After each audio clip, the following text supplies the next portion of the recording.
Assalamualaikum warahmatullahi wabarakatuh. Salam hormat, salam sejahtera kepada saudara dan saudari yang dihormati sekalian, rakyat Marahain dan juga terutamanya sahabat-sahabat kita yang sedang menjalani ibadah puasa di bulan Ramadan Al-Mubarak ini. Okey, saya terpanggil sebagai wakil rakyat Marahain. Saya terpanggil untuk berbicara sedikit tentang apa yang berlaku, senario yang berlaku dalam penguatkuasaan SOP di negara kita hari ini yang semakin hari semakin menjadi pertikaian di kalangan rakyat. Seolah-olah mereka melihat ada antara dua darjat, ada double standard, ada pilih kasih dan sebagainya antara rakyat Marahain dengan golongan-golongan kayangan yang dikatakan oleh rakyat. Dan kerajaan harus melihat perkara ini dengan serius, kerana kalau dilihat kepada senario yang terjadi ini, ada kemungkinan akhirnya rakyat Marahain akan menolak kerajaan yang ada hari ini pada pilihan raya umum akan datang, kerana mereka merasa tekanan demi tekanan dalam kehidupan, yang sedangkan dalam masa yang sama kerajaan telah memberi berbagai bantuan untuk rakyat. Jadi waktu ini seolah-olah mereka melihat kerajaan cuba nak mengambil semula duit yang telah dilaburkan kepada rakyat dalam berbagai bantuan yang diberikan baru-baru ini. Sebab itu kita tidak pelik rakyat mempertikaikan apa sudah jadi dengan penguasaan SOP COVID-19 di negara kita hari ini. Rakyat bertanya dan mereka berbicara di sana sini, di dalam media sosial, di kedai-kedai kopi. Mereka menjadi marah, kecewa, berbagai-bagai lagi. Berbicara kerana mereka terfikir apakah tindakan ini betul ataupun sebaliknya. Dan sebelum ni kita hanya mendengar rakyat meluahkan perasaan tidak puas hati ini melalui kumpulan-kumpulan kecil, tetapi hari ini dengan isu yang naik satu persatu, ia semakin besar dan ia agak terkesan di hati rakan-rakan ataupun sahabat-sahabat yang melihat isu yang dibangkitkan hari ini. Dan bayangkan di ketika rakyat dihalang merentas negeri, contohnya sekarang negara kita, ini antara pertikaian yang dibuat oleh rakyat Marahain. Dan ketika musim pandemik COVID-19 ini, rakyat Marahain dihalang untuk keluar negeri. Namun begitu, kita dikejutkan dengan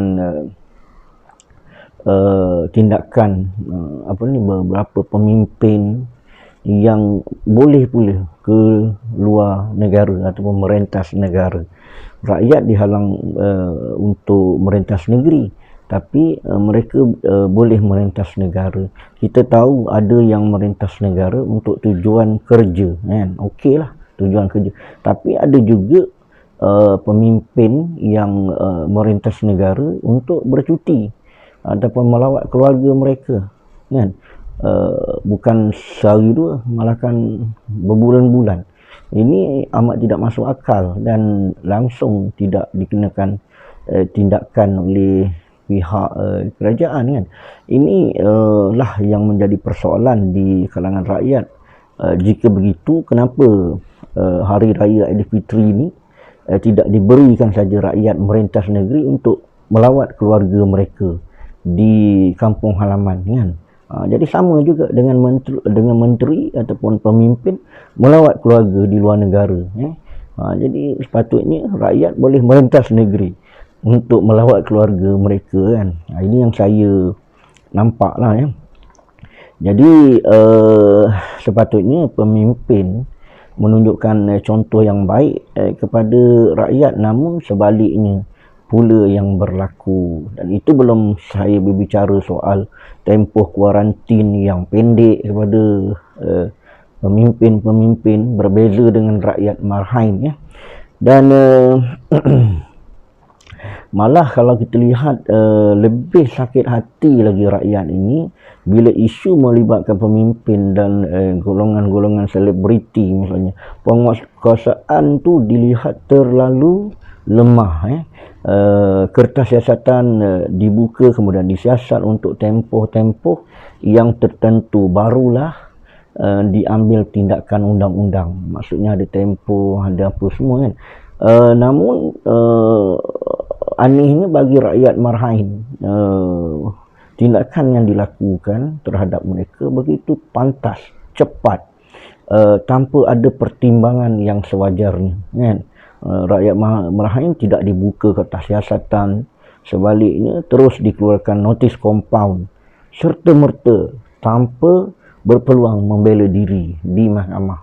Jadi ini yang menjadi persoalan, ya.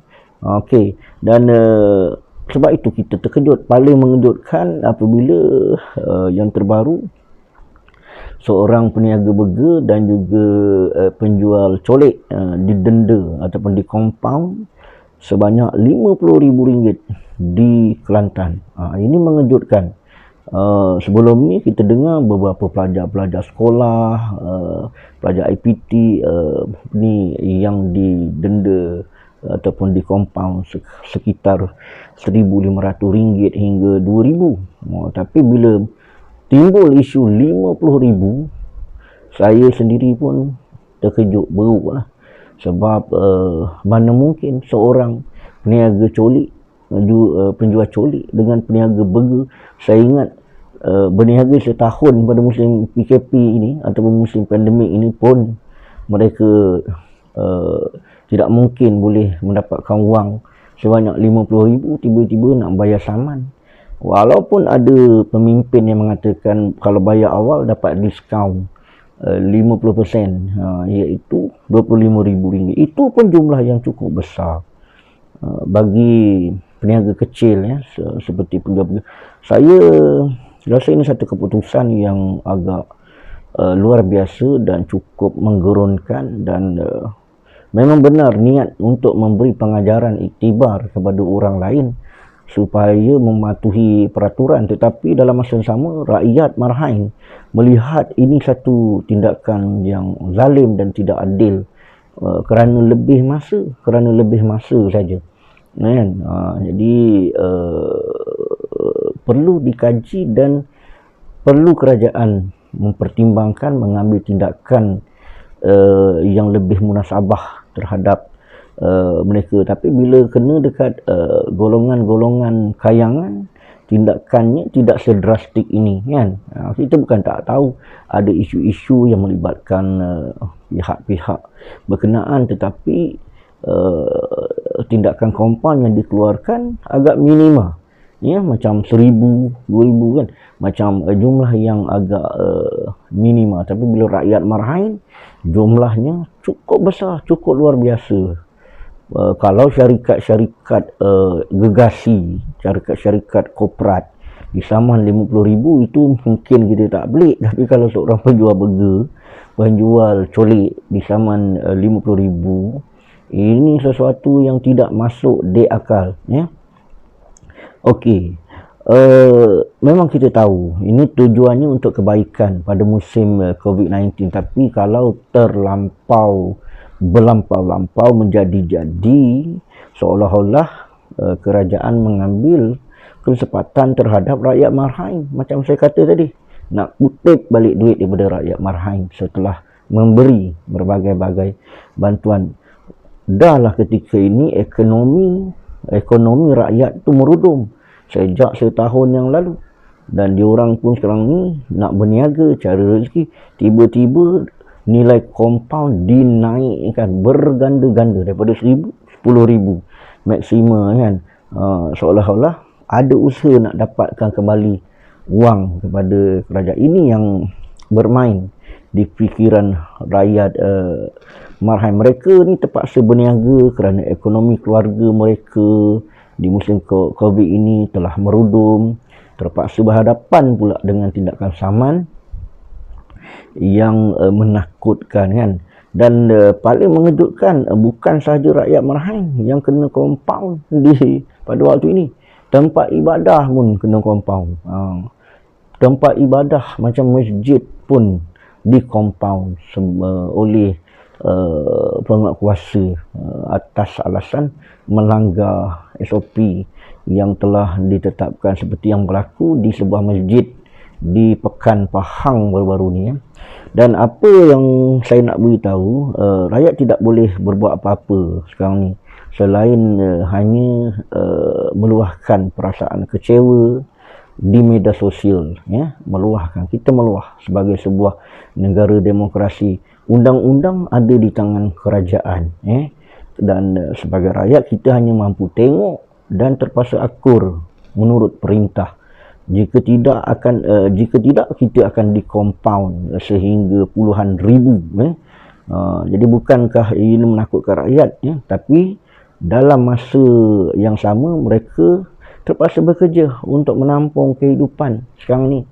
Tambahan pula kita ni dah menjelang sambutan perayaan Aidilfitri, kan. Okey, dan justru saya menggesalah dalam melaksanakan tindakan penguasaan SOP ni, amalkan jugalah sikap bertimbang rasa, budi bicara dengan rakyat Merahan, supaya tak nampak seolah-olah kerajaan menganiaya, menzalimi rakyat ini. Macam tu, rakyat terdesak, namun mereka sekarang ni rakyat terdesak nak mencari rezeki, namun mereka disajikan dengan saman menyaman compound yang berlampau-lampau sekarang ni. Saya pun tak faham adakah compound sebegitu mengikut SOP kerajaan sendiri ataupun sengaja dibuat oleh pegawai yang mengeluarkan compound terbabit. Jadi justru saya sekali lagi lah, saya harap supaya pihak kerajaan memberi keadaan yang orang kata win-win situation lah. Jangan terlampau terdesak sehingga menyebabkan rakyat akhirnya jadi benci dan terus menolak kerajaan pada pilihan raya umum yang akan datang, kan.